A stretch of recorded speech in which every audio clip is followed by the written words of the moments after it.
ஒருவனும் உனக்கு முன்பாக எதிர்த்து நிற்பதில்லை. யோசுவா தலைமை பொறுப்பை ஏற்ற பிறகு தேவன் முதலாவது கொடுத்த வாக்குத்தத்தம் இது. மோசைய கூட சொந்த இஸ்ரேல் ஜனங்களை முறுமுறுத்து கலகம் பண்ணி கல்லெறிய பார்த்தாங்க.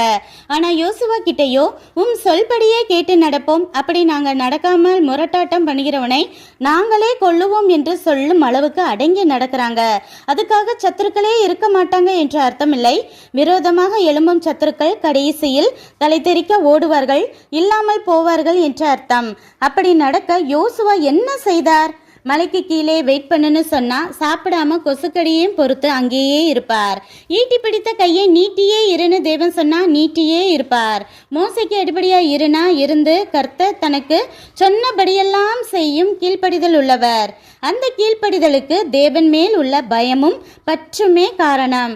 அதனாலேயே யுத்தம் முடியும் வரைக்கும் சூரியன் மறையக்கூடாதுன்னு கட்டளையிட்ட யோசுவாவின் வார்த்தைகளை தேவன் கனப்படுத்தினார். யோசுவாவே ஜனங்களை கானானுக்குள் அழைத்து சென்று தேசத்தை பங்கிட்டு கொடுக்க செய்த தேவனுக்கு நாமும் தேவ பயத்துடன் முழு உள்ளத்துடன் கீழ்ப்படியும் போது நமக்கு முன் எதிர்த்து நிற்கும் எல்லா சத்துருக்களுக்கும் தேவனே எதிர்த்து நிற்பார். நன்றி.